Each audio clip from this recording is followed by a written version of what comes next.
Ce podcast est réalisé en partenariat avec le magazine Histoire et Civilisation. Vous pouvez vous abonner via le site internet histoireetcivilisation.com, offre à partir d'€1 par mois, sans engagement. Grands entretiens.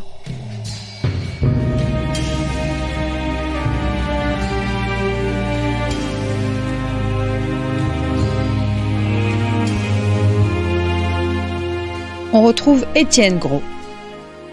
Bonjour chers auditeurs, merci beaucoup de votre fidélité et bienvenue dans ce nouvel épisode des grands entretiens de Storia Voce consacré aujourd'hui au marquis de Bonnet. Charles-François de Bonnet a été au plus près du pouvoir, d'abord page de Louis XV, puis garde du corps de Louis XVI. Ce militaire, qui n'a jamais combattu, devient alors célèbre en tant qu'élu de la noblesse aux États généraux. Il préside plusieurs fois l'Assemblée constituante et s'opposera régulièrement à Mirabeau. Monarchiste parlementaire, influencé par le modèle anglais, il jette les bases du droit d'amendement, de la non-rétroactivité des lois, sera l'un des promoteurs du système métrique, mais surtout accoucheur de la Déclaration des droits de l'homme et du citoyen. Lui, qui a décrié en 1789 les premiers aristocrates émigrés, finira par leur emboîter le pas quand la Révolution s'emballe. Il parcourt les villes et les cours d'Europe pendant près de 30 ans. Sous son influence, Louis XVIII abandonne l'idée de rétablir l'ancien régime et octroie la fameuse charte lors de la Restauration de 1814. Il a coprésidé avec le roi Louis XVI la fête de la Fédération le 14 juillet 1790. Malgré tout cela, il est totalement méconnu de nos jours. L'auteur s'emploie à faire revivre la carrière mouvementée de cet aristocrate des Lumières jeté au cœur de la Révolution. Pour en parler, je suis ravi d'accueillir François Duluc. François Duluc, bonjour. Bonjour Monsieur Gros. Alors, vous êtes directeur des services de l'Assemblée nationale où vous avez travaillé 35 ans et professeur d'histoire des idées politiques à Sciences Po Paris. Nous vous recevons aujourd'hui pour un ouvrage très documenté et vivant, Le Marquis de Bonnet, le père oublié de la Déclaration des droits de l'homme, paru aux éditions Passé Composé. Alors, François Duluc, comment vous êtes-vous intéressé à ce personnage ?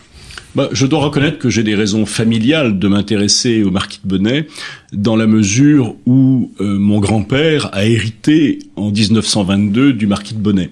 En tout cas, de la dernière héritière vivante du marquis de Bonnet, sa descendance directe s'étant éteinte à ce moment-là. Et donc, je possède un certain nombre de lettres, de carnets, de manuscrits du marquis de Bonnet, qui m'ont donné envie d'aller plus loin pour mieux connaître ce personnage qui me semblait déjà extrêmement attachant par les documents que je possédais. Donc vous avez des documents exclusifs. Avez-vous utilisé d'autres sources ? Absolument. Donc, outre mes archives familiales, j'ai cherché pendant très longtemps les lettres que pendant toute sa vie, en tout cas toute sa vie politique, de 1789 jusqu'à 1825, le marquis de Bonnet a adressé à sa maîtresse, Madame de la Briche, qui était une célèbre salonnière de l'époque et la belle-sœur de Madame d'Épinay, la protectrice de Jean-Jacques Rousseau. Et j'ai retrouvé par hasard ces lettres qui appartiennent aujourd'hui aux héritiers de Lafayette et qui sont archivées dans un appartement de la place du Palais Bourbon juste en face de mon bureau. Donc je les ai retrouvées par hasard au bout d'un certain nombre d'années alors qu'en fait elles sont à quelques centaines de mètres de mon bureau. Alors, outre les lettres à Madame de la Briche, je me suis beaucoup appuyé sur les lettres au duc de Richelieu, qui était président du Conseil à la Restauration et le meilleur ami du marquis de Bonnet, qui sont archivées à la Sorbonne, la bibliothèque de la Sorbonne, au fond Victor Cousin. Les lettres à Talleyrand également, Bonnet était très proche de Talleyrand, il le connaissait depuis leur jeunesse, et il y a notamment toute la correspondance très intéressante pendant les 100 jours et pendant le congrès de Vienne, qui est archivée aux archives diplomatiques.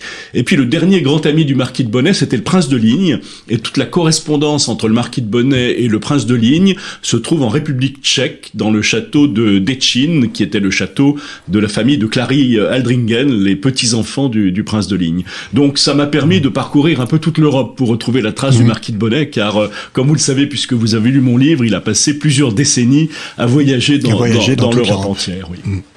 Et de quel milieu alors venait-il ? Voilà, de quel monde? Alors, il est clair qu'il venait de l'aristocratie. Son père était comte, lui-même était comte. Il a été fait marquis en 1783 par le roi Louis XVI. C'était une noblesse très ancienne qui remontait aux croisades. La noblesse de la famille est attestée par des documents en l'an 1000, donc elle était probablement même déjà antérieure. Donc très ancienne famille de la noblesse des croisades, qui avait un peu périclité puisque l'arrière-grand-père du marquis de Bonnet s'était un peu compromis avec la famille de Savoie, et donc c'est à un moment où la Savoie était en rivalité avec la France, ses propriétés en Nivernais avaient été confisquées par le cardinal de Richelieu, et donc les parents du marquis de Bonnet lui ont permis de faire de très bonnes études et ainsi de reconquérir le rang familial et de retrouver une place à la cour, ce qui était l'objectif de la famille. Alors, pour atteindre la cour, justement, comment a-t-il été formé? Quelle formation a-t-il suivi à cette époque-là? Alors, ses parents ont une très grande intelligence et ça aura probablement une certaine influence sur son attitude au début de la Révolution, une attitude plutôt ouverte et conciliante. Ils n'ont pas cherché à l'isoler comme faisaient souvent les familles nobles de l'époque, en étant simplement formés par un précepteur dans un château, dans leur château qui se trouve à Cosseil, à côté de Moulins et de Cise, dans la Nièvre. Ils l'ont envoyé, dès l'âge de 10 ans environ, au collège de Juilly, qui est un collège qui, à l'époque, était tenu par les oratoriens, Juilly étant dans la région parisienne, à peu près au niveau de ce qu'est aujourd'hui l'aéroport de Roissy. Et ce collège était extrêmement prestigieux. Il recevait à la fois des jeunes nobles et des jeunes bourgeois, ce qui était très positif, parce que justement, les jeunes nobles et les jeunes bourgeois commençaient un peu à se mélanger, ce qui est intéressant dans le contexte de l'époque, dans ces années d'avant la Révolution. Et les oratoriens, surtout, ont donné à leurs étudiants, et donc au marquis de Bonnet, une formation très libérale, très ouverte, très tolérante, notamment en matière religieuse, ce qui n'était pas le cas des jésuites, qu'ils avaient un peu supplanté après la mise à l'écart des jésuites par Choiseul et par Louis XV.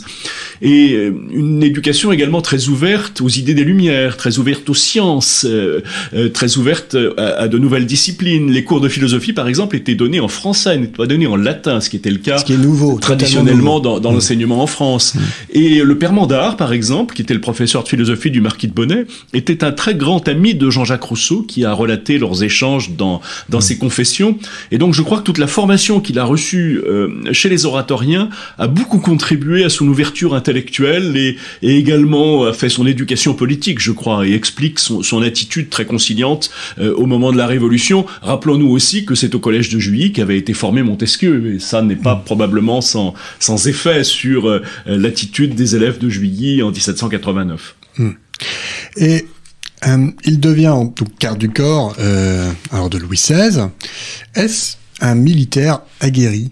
Non, il n'a jamais fait la guerre, c'était un homme de cour, il a été militaire, officier, il a fait une carrière, je crois même qu'il a fini général pendant l'émigration, il était colonel au moment de la Révolution, mais en fait, comme je le dis à un moment dans le livre, il n'a jamais entendu siffler d'autre bruit que celui des balles du jeu de paume, donc il n'a pas participé à la guerre de 7 ans, il était trop jeune pour cela, et ensuite, vous le savez, il n'y a plus de guerre sur le territoire national, d'ailleurs la guerre de 7 ans n'était pas sur le territoire national, elle était dans les colonies, et donc finalement sous Louis XV les militaires s'ennuyaient beaucoup et les gardes du corps avaient essentiellement un rôle d'officier de cour, ils se relayaient par période de 6 mois.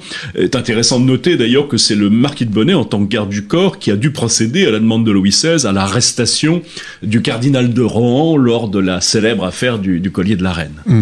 Donc c'est plutôt un homme de salon, voilà. Et enfin, mais voilà. De cour et de salon. De cour et de salon, intime de Marie-Antoinette et de Madame de Polignac, très bon danseur, qui participait à toutes leurs soirées intimes, à leurs parties de jeu, il jouait énormément à tous les jeux de cartes, etc. Et donc il était aussi, il avait quelques talents de société, un peu de ceux qu'on voit dans le film ridicule de Patrice Lecomte. Il aimait beaucoup les bourrimés ou faire des vers humoristiques. D'ailleurs, ça ne l'a pas quitté, y compris pendant la Révolution, on y reviendra peut-être plus tard. Oui. Et donc, il avait un certain succès dans les salons. Madame du Défend, par exemple, lorsqu'elle écrit à son grand ami Horace Walpole, parle du marquis de Bonnet dans ses lettres.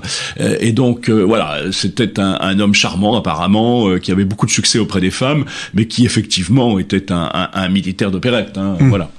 Alors justement, en parlant des femmes, quelle est la vision du mariage du marquis de Bonnet et peut-être d'une certaine aristocratie française de l'époque? Oh, ça, vous savez, cette expression est connue.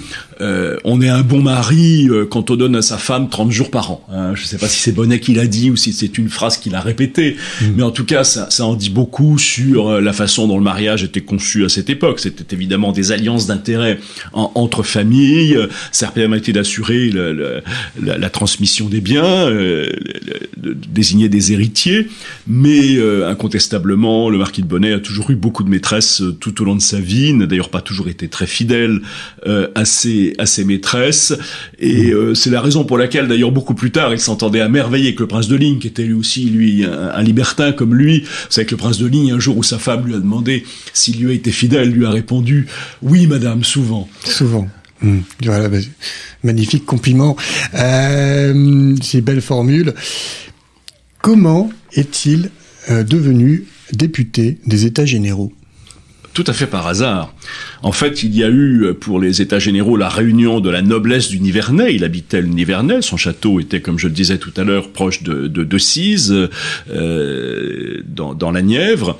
Et lorsque les nobles du Nivernais se sont réunis après que la convocation des États généraux ait été décidée par Louis XVI pour désigner leurs 2 députés, le marquis de Bonnet s'est présenté pour être député de la noblesse du Nivernais, mais il n'a été élu qu'en qualité de suppléant d'un député qui était militaire et qui était assez âgé, lui, qui avait fait la guerre de 7 ans d'ailleurs, et qui était quelqu'un d'intransigeant, qui a démissionné très peu de temps après, au mois de juillet, donc au bout d'un mois, pour protester contre le vote par tête. Vous savez qu'au départ, on était avec le vote par ordre, hein, une voix pour la noblesse, une pour le clergé, puis il y a eu la question du doublement du tiers-état qui a été à l'ordre du jour, mais il y a eu le serment du jeu de paume, il y a eu tous les événements que vous savez, et on est passé au vote par tête, chaque député individuellement. Il y avait 1315 députés, avec une majorité donc de députés du tiers-état, et donc ça n'était pas acceptable pour le député de Damas dans le Zi, et donc il a démissionné, et Bonnet, donc de suppléant, s'est retrouvé titulaire du jour au lendemain.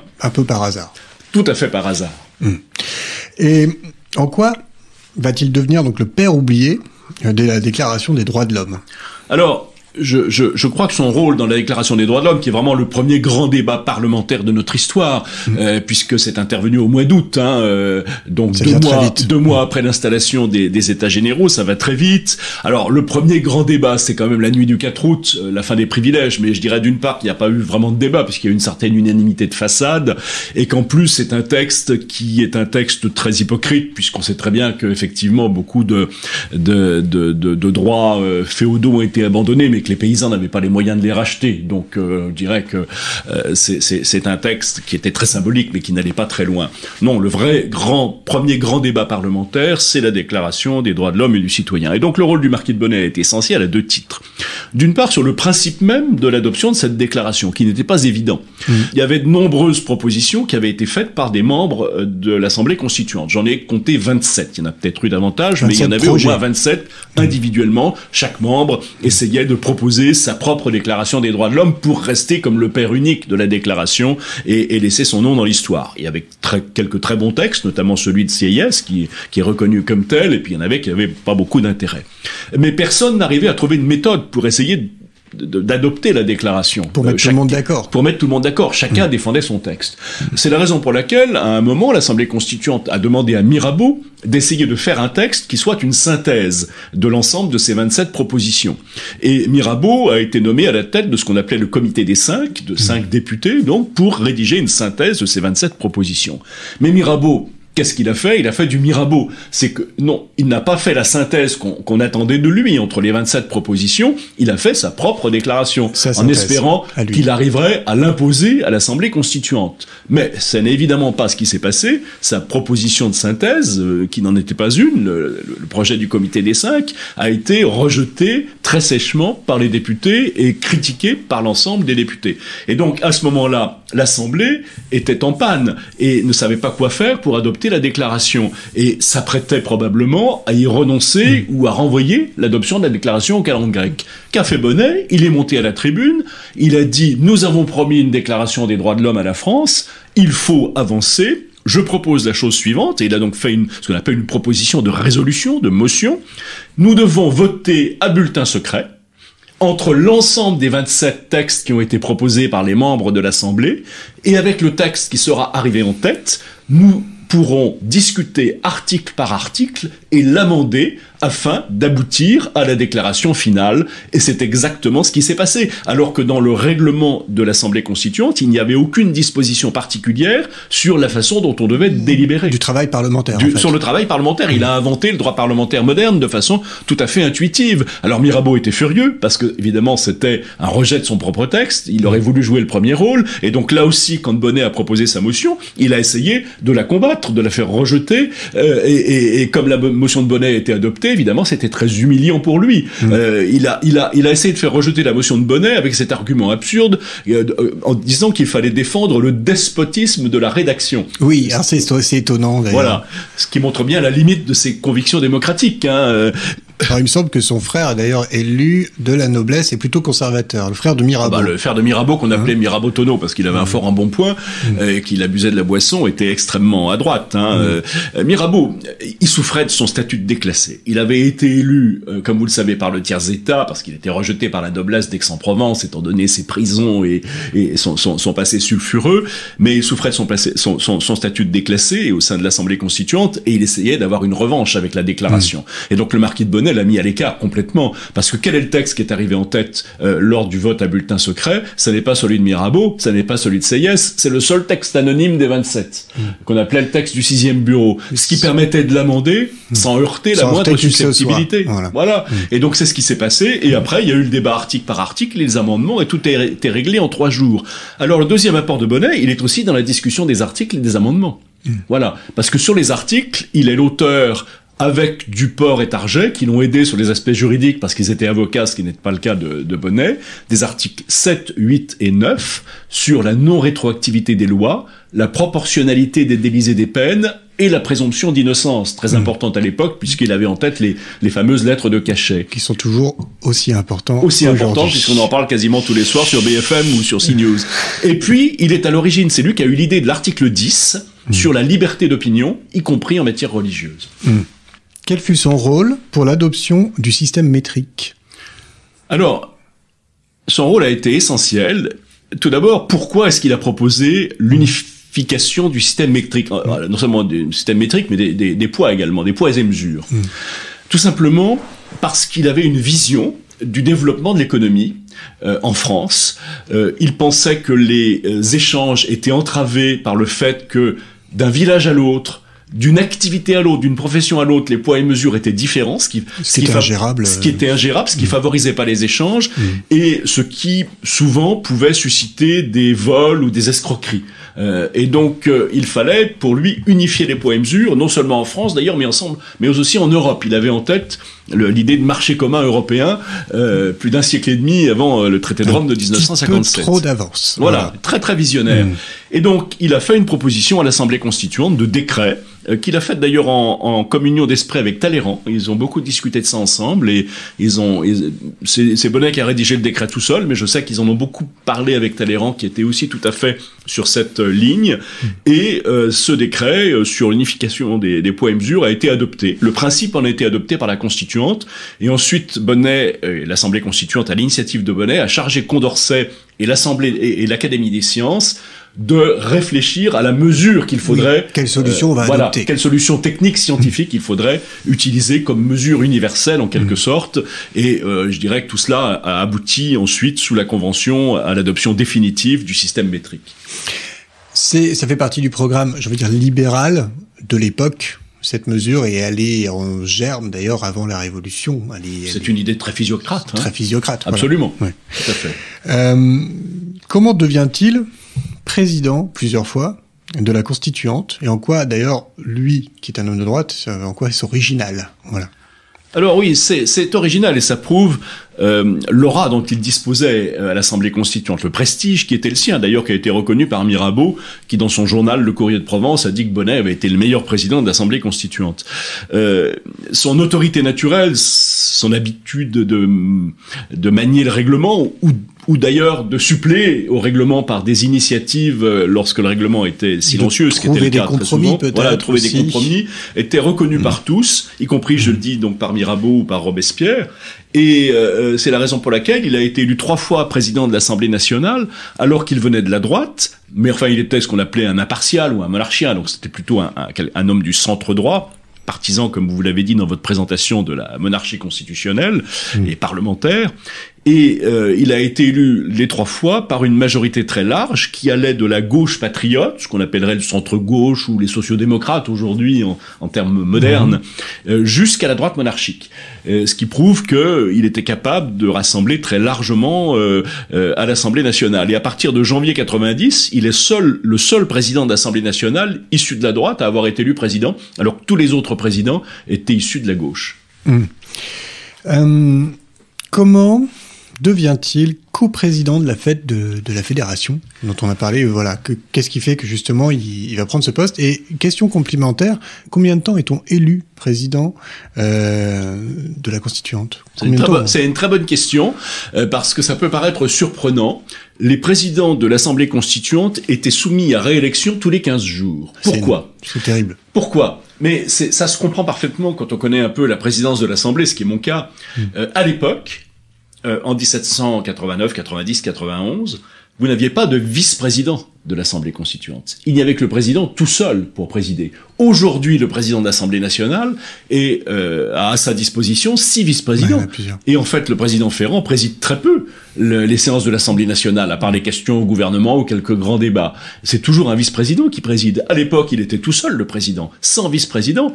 Les séances duraient jour et nuit, 7 jours sur 7, dans un vacarme indescriptible, avec 1315 députés à discipliner. Il n'y avait pas de micro pour se faire entendre. Aujourd'hui, on est à 500 à peu près. Oui. Voilà, 577 aujourd'hui. Pas de micro pour se faire entendre. Les présidences étaient physiquement épuisantes. Je peux vous montrer des lettres du marquis de Bonnet à sa maîtresse, racontant qu'il est absolument vidé, épuisé par la présidence. C'était une épreuve considérable, sans compter tout le courrier qu'il recevait, toutes les délégations qu'ils étaient obligés de recevoir, et il se levait à 4 heures tous les matins, alors qu'il avait présidé en séance jusqu'à 1 heure. Enfin, c'était ce rythme-là n'était pas tenable humainement plus de 15 jours. Et donc, on renouvelait le président tous les 15 jours, et il s'est trouvé donc que pour la fête de la Fédération, la question était de savoir qui allait être président de l'Assemblée nationale, puisqu'il avait été décidé par l'Assemblée constituante que le président de l'Assemblée nationale co-présiderait la fête de la Fédération avec le roi, ce qui était un symbole tout à fait important de ce qui était en train de se passer. Et donc, Mirabeau, évidemment, rêvait d'être élu président pour les circonstances.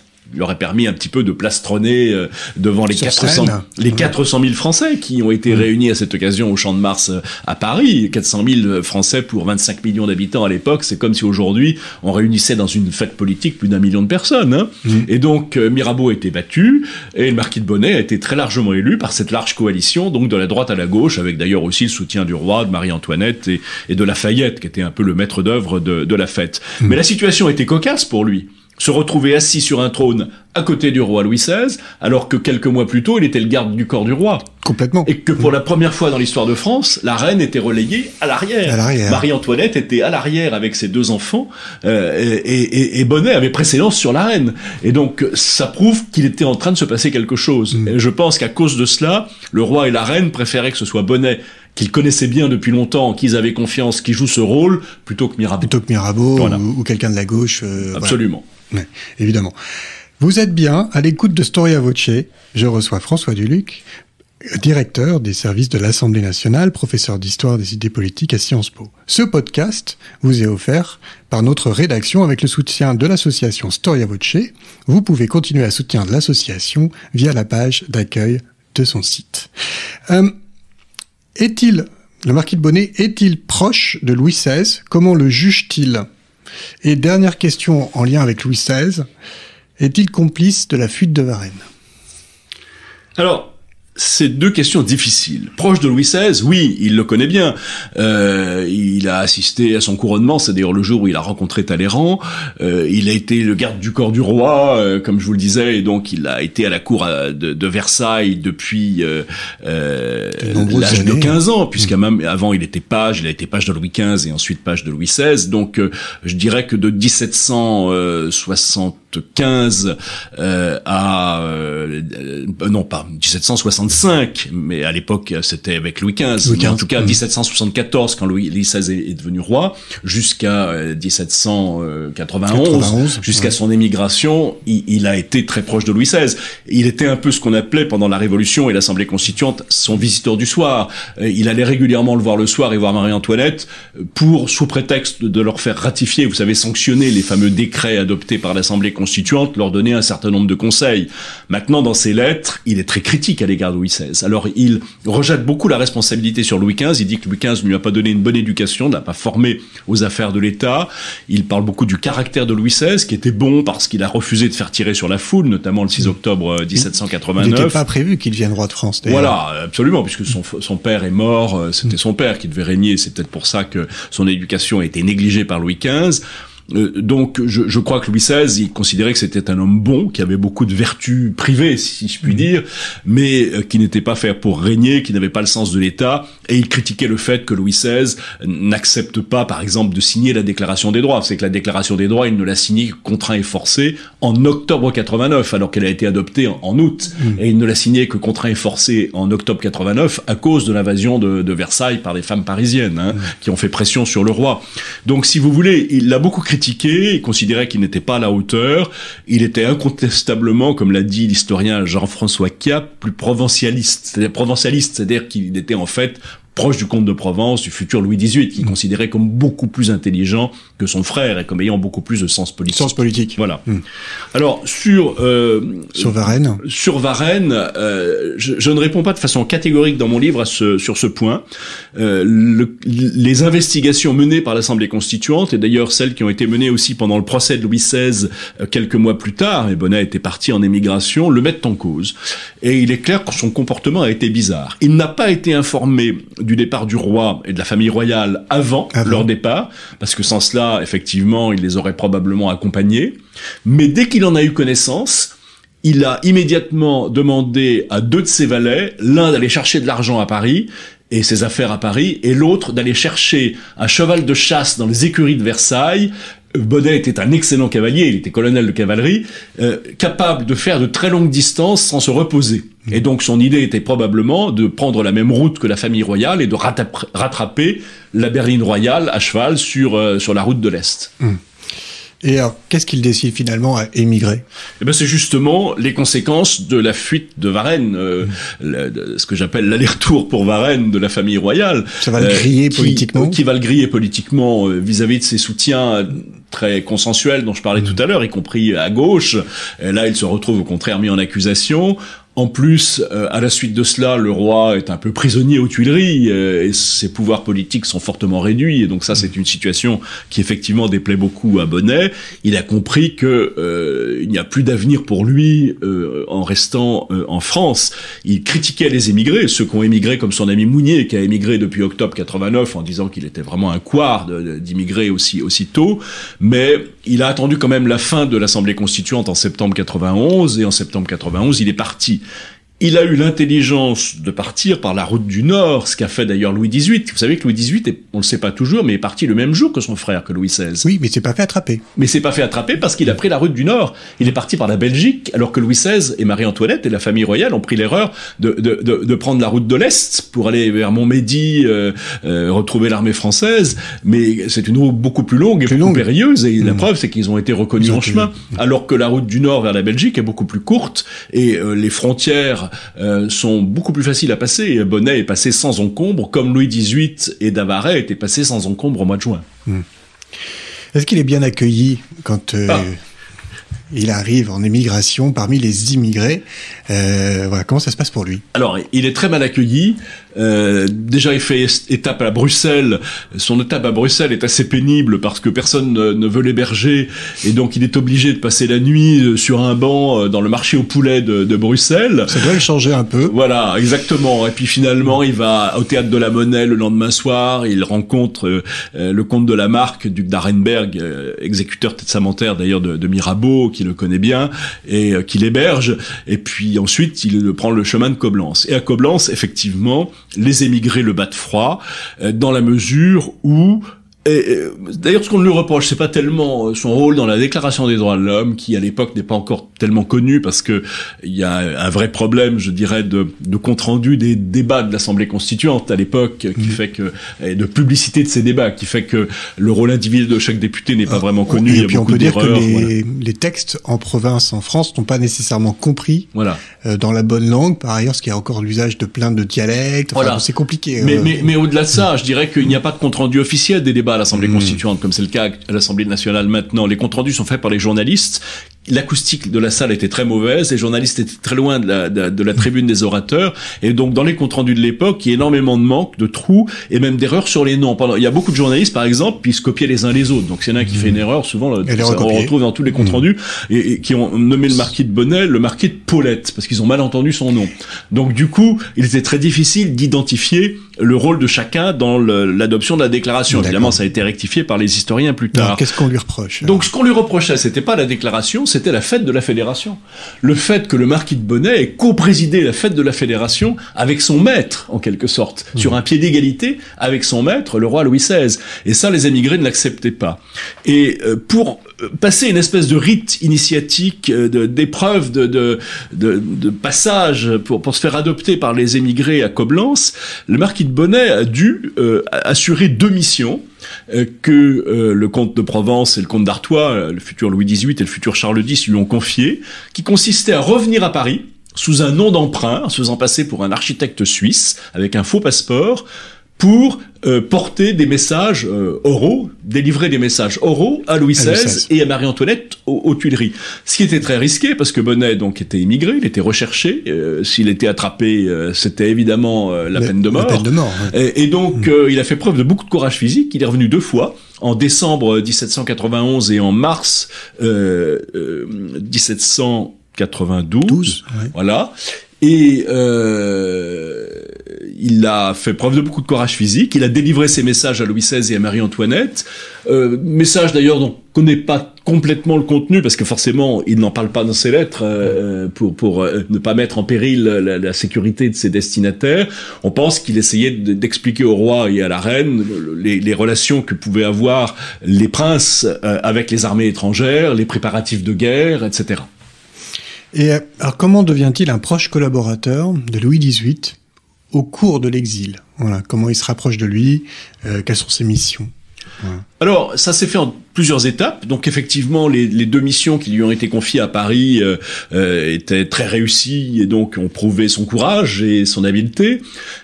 Ensuite, il est devenu l'adjoint du maréchal de Castries. Le maréchal de Castries était très respecté par les émigrés. Il avait été ministre de Louis XVI, ministre de la Marine, et il a été premier ministre entre guillemets de la cour en exil. Voilà. Et puis, quand le maréchal de Castries est devenu trop vieux pour continuer à servir, Bonnet, qui était son adjoint, a été envoyé comme représentant de Louis XVIII à Vienne, à la cour de Vienne, et à un moment, celui qui avait remplacé le maréchal de Castries, qui était Davaret, qui était le véritable favori de Louis XVIII, a eu des problèmes de santé, était obligé lui aussi d'arrêter ses fonctions, et donc Louis XVIII a fait revenir le marquis de Bonnet en 1803 de Vienne, et à partir de 1803, il a fait de lui son premier ministre en exil. De fait.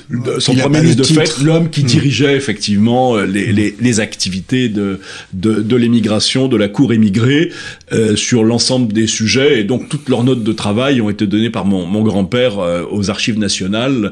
Et elles sont absolument passionnantes pour comprendre l'émigration, parce que c'est toutes les relations de Louis XVIII avec Napoléon, avec les puissances étrangères. Qui sont souvent très gênés parce que Napoléon progresse. Voilà. Donc, on veut donner des gages à Napoléon, donc on veut pas accueillir trop. Exactement. Tous les complots de Cadoudal, Moreau-Pichegru, l'assassinat du duc d'Enghien, etc. Tous ces événements sont au cœur des notes et des lettres quotidiennes que Bonnet et Louis XVIII se sont échangées à partir de 1803 et donc sont absolument passionnantes pour comprendre à la fois l'Empire et puis son négatif, l'émigration et le petit monde qui gravitait autour de Louis XVIII, cette cour qui a été complètement nomade, puisqu'effectivement en fonction des relations des uns et des autres avec Napoléon, ils étaient obligés de s'enfuir et d'aller dans un autre état. C'est ce que je vois dans votre livre, il a fait l'Irlande, Copenhague, Berlin, Vienne, Varsovie, quelque part en Masurie ou en Poméranie, je ne sais plus. En Lituanie. En Lituanie. Oui. Enfin, il passe en Courlande, en Italie. Oui. Enfin, à Mito. Il voyage énormément. Il n'a pas arrêté de voyager. Et dans des conditions qui étaient particulièrement difficiles à l'époque. Surtout que lui était obligé à chaque fois de s'occuper du déménagement de la cour, si je puis dire, ou de ce qui en restait. Mais vous savez que c'est une cour qui en était presque une, parce que beaucoup essayaient de restaurer un peu l'ambiance de la cour à Versailles. Voilà. Et donc, il y avait beaucoup de déménagements à faire à chaque fois. C'était très compliqué de se réinstaller dans les châteaux, trouver de la place pour tout le monde. Il a fait preuve de beaucoup d'habileté et de diplomatie à cette occasion, beaucoup de courage physique, mais ça a été un certain nombre d'années très pénibles, très usante sur le plan physique et très pénible, sans compter les difficultés financières, parce qu'ils étaient toujours à la merci des aides données par les puissances, différents princes, qui souvent arrivaient très en retard. Avec du retard toujours. Voilà. Mais Louis XVIII était toujours très optimiste, alors que Bonnet a eu des moments de désespoir assez fréquents.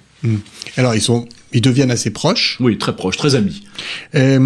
À la Restauration, ce que Bonnet décrit comme le plus grand miracle depuis le partage de la mer Rouge. À Waterloo. Alors, je trouve ça amusant comme expression. Alors, est-ce qu'il rentre en France ? Oui, enfin, lorsqu'il rentre en France, après Waterloo, il était déjà, après la première Restauration, ce plus grand miracle depuis le partage de la mer Rouge, c'était à Waterloo qu'il pensait, et il y avait déjà eu la première Restauration. Et donc, il était déjà nommé à la première Restauration ambassadeur de France en Europe du Nord. Et avec responsabilité en poste à Copenhague, il avait compétence sur la Suède, sur la Norvège, sur la Finlande, sur le Danemark et sur une partie de l'Allemagne qui à l'époque appartenait au Danemark. Et donc, pourquoi avait-il été envoyé à la première Restauration en Europe du Nord ? Parce qu'il voulait continuer à vivre à l'étranger. Il considérait qu'il ne connaissait plus la France, qu'il était impropre à gouverner. Évidemment, Louis XVIII lui avait proposé d'être ministre de la Maison du Roi, qui était le poste au sein du gouvernement le plus proche du roi, et qui était un poste très vaste, puisque ça comprenait à la fois un peu l'intérieur, la culture, enfin voilà, et puis les affaires royales proprement dites, la liste civile et tous les châteaux, etc. Et il avait refusé. Il considérait qu'il ne connaissait plus la France, ayant vécu toute la période de l'émigration à l'étranger, et demandait à être ambassadeur. Et à ce moment-là, Talleyrand l'a invité à déjeuner en tête-à-tête à l'hôtel de Gallifet, qui est maintenant le centre culturel italien, qui était le ministère des Affaires étrangères à l'époque, et lui a proposé de le nommer ambassadeur en Europe du Nord pour une raison très simple, qui était de surveiller Bernadotte. Bernadotte était à l'époque vice-roi de Suède, et donc il allait devenir roi de Suède, et prince héritier de Suède, il allait devenir roi de Suède, et beaucoup soupçonnait, en tout cas Talleyrand soupçonnait Bernadotte de chercher à succéder à Napoléon en France avec le soutien du tsar de Russie, du tsar Alexandre Ier. Le deuxième 100 jours n'était pas le bienvenu. Absolument. Et donc Bonnet avait pour mission de surveiller Bernadotte et d'intercepter tous ses messages, ses lettres et ses espions s'il essayait d'envoyer en France des agitateurs, etc. Donc c'était un peu la mission qui lui avait été donnée. Vient Waterloo, je reviens à Waterloo, la deuxième Restauration. Là, il veut prendre un poste un peu plus diplomatique, si je puis dire, et donc il est nommé ambassadeur à Berlin, en Prusse, sachant que la Prusse est l'un des 4 pays qui occupaient la France après Waterloo, et que donc les négociations, en plus probablement le plus hostile des 4, voilà. Et donc à ce moment-là, Talleyrand et Louis XVIII ont chargé Bonnet d'essayer de faire en sorte, puis ensuite duc de Richelieu quand il a remplacé Talleyrand, parce que vous savez que Talleyrand a été dégagé très rapidement, et le duc de Richelieu, ce qui était d'autant plus facile pour Bonnet parce que c'était son meilleur ami, ont chargé Bonnet de négocier avec Hardenberg, le chancelier prussien, et le roi Frédéric Guillaume, la fin de l'occupation prussienne en France, le retrait anticipé des armées d'occupation qui était absolument nécessaire pour que la France retrouve sa souveraineté, sa pleine souveraineté, son indépendance, et également pour qu'elle puisse, sur le plan financier, ayant remboursé sa dette aux puissances occupantes, faire un grand emprunt qui fasse redémarrer l'économie. Et donc le rôle de Bonnet à cet égard était absolument fondamental. C'est la mission du duc de Richelieu vis-à-vis de Louis XVIII. Absolument. C'est de faire en sorte que la France soit libérée de ses troupes d'occupation. Exactement. Il va s'en acquitter assez vite, d'ailleurs. Très vite, 3 ans, de façon anticipée, et tout ça a été acté ensuite au congrès d'Aix-la-Chapelle. Il y a eu 2 ou 3 ans d'anticipation, et l'économie française a pu redécoller de façon absolument vertigineuse. On n'en sera jamais assez reconnaissant au duc de Richelieu, dans les gens qui ont, dans les hommes d'État qui ont vraiment joué un rôle important en France. On peut parler, aussi un personnage assez méconnu, exactement, que Bonnet, malgré la très remarquable biographie d'Emmanuel de Varesquiel sur le duc de Richelieu, il est trop méconnu, parce que évidemment on confond toujours le duc de Richelieu avec son arrière-grand-oncle, le cardinal. Mais moi, je dirais que le duc de Richelieu, Clémenceau et le général de Gaulle sont peut-être les 3 hommes d'État les plus importants en France depuis 2 siècles. Depuis 2 siècles. Quelle est la réaction justement de ce qu'on appelle les ultras? Alors qui sont-ils aussi, bien sûr, justement quand on parvient enfin à libérer la France de cette occupation? Alors les ultras, donc c'est le parti royaliste qui désignait comme plus royaliste que le roi, qui siège dans les assemblées. Alors, les ultras sont majoritaires après 1815 à la Chambre des députés, ce qu'on appelle la Chambre introuvable. Ils ont un certain succès électoral. Bonnet les combat, mais Bonnet est ambassadeur à Berlin, donc il est aussi parlementaire, puisqu'il est membre de la Chambre des Pairs, mais il ne peut pas siéger de façon régulière à la Chambre des Pairs, donc en fait, il fait du conseil au duc de Richelieu par lettre. Il lui envoie des lettres tous les jours en lui disant quelle est l'attitude qu'il doit avoir vis-à-vis des ultras à la Chambre des députés. Et notamment, c'est lui qui est à l'origine de la dissolution de la Chambre introuvable que Louis XVIII finira par décider. Ces ultras, leur chef de file à la Chambre des Pairs, c'est Chateaubriand, comme vous le savez. Et c'est la raison pour laquelle Bonnet et Chateaubriand étaient ennemis, s'entendaient aussi peu. Ils ont eu vraiment de très violentes passes d'armes à la Chambre des Pairs, quand Bonnet pouvait y siéger avant de partir à Berlin comme ambassadeur ou à son retour de Berlin. Et Chateaubriand était le chef de file des ultras. Les ultras voulaient, en quelque sorte, ce que Bonnet leur reprochait, ils voulaient restaurer les privilèges de la noblesse de l'Ancien Régime. Et Bonnet les accusait, et notamment la fameuse alliance de l'autel et de l'État, et de la monarchie, et de la couronne. Et donc Bonnet les accusait de n'avoir rien compris à la Révolution, en quelque sorte. Rien compris et rien oublié. Et rien oublié, exactement, c'est le mot de Talleyrand. Et en quelque sorte, Bonnet voulait que l'on prenne en compte, et il en avait convaincu d'ailleurs Louis XVIII, qui au départ était assez absolutiste. Si Louis XVIII a évolué vers la modération, c'est grâce à l'influence de Bonnet. Bonnet voulait que l'on prenne en compte les acquis positifs de la Révolution et même de l'Empire, que l'on ne remette pas en cause des nominations, par exemple militaires ou de hauts fonctionnaires, s'ils avaient été tout à fait neutres, s'ils n'avaient pas eu tout comportement, s'ils avaient bien servi l'État, s'ils n'avaient pas trahi. On considère qu'il a trahi. Eux considéraient qu'il avait trahi, avec quelques raisons peut-être. Mais par exemple, quelqu'un comme Mathieu Molé, qui avait été ministre de la Justice de Napoléon, a pu poursuivre sa carrière sans difficulté. Avec l'appui de Bonnet, d'ailleurs. Avec l'appui de Bonnet. Bon, le fait qu'il ait été le gendre de Madame de la Briche a peut-être aidé à sa carrière. Mais disons que il était un haut fonctionnaire, en quelque sorte. C'était un ministre technicien ou technocrate, comme on dirait, avec les mots d'aujourd'hui. Et il ne s'était pas compromis particulièrement avec Napoléon. Donc il y avait une très grande tolérance par rapport à ça. Bonnet avait été ruiné, par exemple, par la nationalisation des biens des émigrés. Voilà. Et il n'a pas du tout cherché de revanche à la Restauration. Il n'a pas cherché à récupérer ses biens. Il n'a pas voulu qu'on remette en cause la vente des biens des émigrés, parce qu'il était toujours dans un souci de pacification, de consensus, ne pas attiser les haines ou les guerres dans un pays où on est toujours en proie à des attitudes conflictuelles. Et ça, évidemment, Chateaubriand ne le comprenait pas. Et c'est la raison pour laquelle il s'opposait aussi violemment. De manière faciale. Il finit donc sa carrière à peu près en 1825. Oui, il est mort en 1825. Et il tombe finalement, il tombe dans l'oubli à partir de là, ou peut-être plutôt sur la fin du 19e. Vous faites une conclusion dans votre ouvrage où vous posez la question, mais finalement, pourquoi on n'en entend jamais parler? Parce que la Déclaration des droits de l'homme, finalement, le maître d'œuvre, c'est lui. La fête de la Fédération, c'est important. Son influence sur la politique française est importante. Et alors, vous évoquez quelques thèses pour expliquer comment se fait-il que ce personnage, ce marquis de Bonnet, est finalement un illustre inconnu de l'histoire de France. Voilà. Alors, quelles sont ces thèses? Il y a plusieurs explications. La première explication, c'est qu'il n'a jamais écrit de mémoire. Alors, il n'a pas écrit de mémoire parce que s'il avait dû le faire à la Restauration, il aurait dû s'expliquer sur la Révolution, sur la Déclaration des droits de l'homme, sur la fête de la Fédération, et ça n'aurait fait qu'empirer ses relations avec les ultras, et ça aurait mis probablement Louis XVIII et le duc de Richelieu en difficulté. Donc, il n'a pas voulu écrire de mémoire pour cette raison, ce qui en même temps est une bonne chose quand on considère que les mémoires sont souvent enjolivées ou reconstruisent ou reformatent les souvenirs à la faveur des événements ultérieurs, très souvent. Donc voilà. La deuxième raison, effectivement, c'est que c'est un homme modéré, nuancé, et que dans un pays comme la France, on a du mal parfois à percevoir la nuance ou la modération.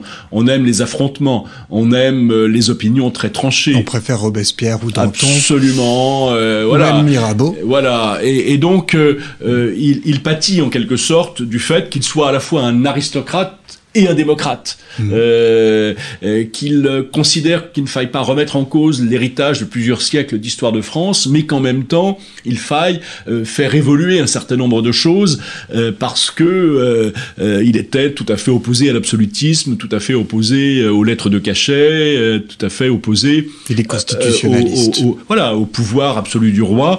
Il considérait que le roi devait régner, mais ne pas gouverner, exactement comme en Angleterre.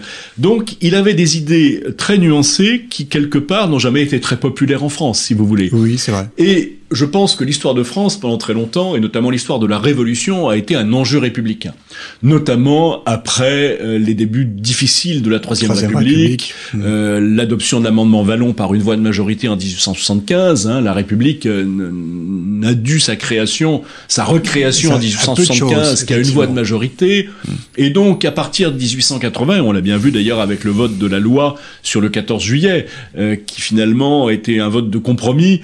La proposition du 14 juillet, au départ, était de faire de la prise de la Bastille l'événement que l'on commémorerait chaque année le 14 juillet, mais comme le grand nombre de députés s'y opposaient en disant que c'était un événement sanglant, le rapporteur du texte, Henri Martin, qui a donné son nom à une avenue à Paris, a trouvé cette idée astucieuse de dire, non, ce sera la commémoration de la fête de la Fédération, qui au contraire est un événement positif de l'unité nationale. Donc on était toujours dans le compromis, et il est clair qu'à partir de 1875, il y a eu une espèce de mythologie simpliste qui a été propagée, diffusée par les instituteurs de la Troisième République à la demande des ministres républicains, puis radicaux de la Troisième République. J'ai retrouvé des instructions en ce sens, pour faire en sorte que Mirabeau soit considéré comme le héros de la Déclaration des droits de l'homme et du citoyen, parce qu'il avait l'avantage d'être élu par le tiers-État et d'être déclassé par son ordre. Vous savez que ça peut être gênant de glorifier la Déclaration des droits de l'homme et de parler d'un marquis. Je l'entends. Voilà, exactement. Mirabeau était marquis aussi. Oui, mais il avait été élu du tiers-État. Donc donc son aristocratie était gommée en quelque sorte par l'élection qui avait été la sienne par le tiers-État, alors que Bonnet était un archi-aristocrate élu de la noblesse, qui défendait effectivement un certain nombre de principes et de valeurs qui étaient celles de l'aristocratie, mais qui était en même temps un démocrate très ouvert aux idées nouvelles et favorable notamment à la démocratie parlementaire. Il l'a prouvé tout au long de sa vie, y compris encore à la Chambre des Pairs. Donc voilà les raisons pour lesquelles il a été, à mon avis, un peu gommé des livres d'histoire, mais si on lit attentivement, notamment sur la Déclaration des droits de l'homme, un certain nombre d'ouvrages qui ont été publiés, justement, qui gomment les erreurs qui ont pu être faites dans les premières années qui ont suivi la Révolution. Je pense à la thèse de Monsieur Walsh en 1903, je pense en 1988 au livre d'Antoine Debec sur l'an 1 des droits de l'homme, je pense aussi au livre de Blanding-Kriegel, la politique de la raison. Le rôle de Bonnet, il est quand même clairement mis en avant. Donc je n'ai rien inventé, mais j'ai simplement peut-être un peu développé tout cela et contextualisé, et c'est ce qui fait que on fait plus attention à lui avec mon livre qu'on ne l'a fait précédemment. Eh bien, merci beaucoup François Duluc d'avoir répondu à nos questions. Je rappelle, donc, vous êtes directeur des services de l'Assemblée nationale, où vous avez travaillé 35 ans, professeur d'histoire des idées politiques à Sciences Po Paris, et nous vous recevions aujourd'hui pour votre ouvrage « Le Marquis de Bonnet, le père oublié de la Déclaration des droits de l'homme » paru aux éditions Passé Composé. Il me reste à vous remercier, chers auditeurs, pour votre fidélité, et à bientôt pour un nouveau numéro de nos grands entretiens. Je vous souhaite une excellente semaine.